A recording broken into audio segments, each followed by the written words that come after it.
శ్రీశైలం దేవస్థానం superintendent Madhusudan రెడ్డిపై suspend వేటు పడింది. అన్నదానం మందిరంలో భక్తులకు వడ్డించే అన్నం, పప్పు, పలు రకాల కూరగాయలతో చేసిన వంటలను భక్తులకు పూర్తి స్థాయిలో వడ్డించడం లేదని ఈవో చంద్రశేఖర్ ఆజాద్ ఆకస్మిక తనిఖీలో బయటపడింది. అయితే శ్రీశైలం దేవస్థానానికి కార్తీక మాసం ప్రత్యేక అధికారిగా నియమితులైన ఈవో చంద్రశేఖర్ ఆజాద్ అన్నదానం మందిరంలో పలుసార్లు పరిశీలించారు.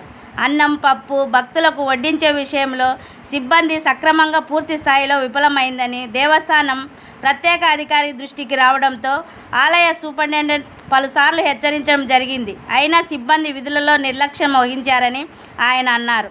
దేవాదాయ కమిషనర్ ఆమోదించిన ప్రకారం భక్తులకు అన్నదానం జరగలేదని, నెయ్యి, అప్పడం అసలు పెట్టడం లేదని గమనించిన ఈవో చంద్రశేఖర్ ఆజాద్ సూపరింటెండెంట్ మధుసూదన్ రెడ్డిని సస్పెండ్ చేసినట్లు ఉత్తర్వులు జారీ చేశారు.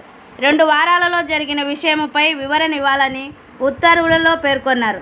అయితే అన్నదాన మందిరంలో విధులు నిర్వహిస్తున్న సూపరింటెండెంట్ మధుసూదన్ రెడ్డి సస్పెండ్ వేటు పడడంతో కొందరు దేవస్థానం అధికారుల గుండెల్లో రైలు పరిగెత్తుతున్నట్లయింది.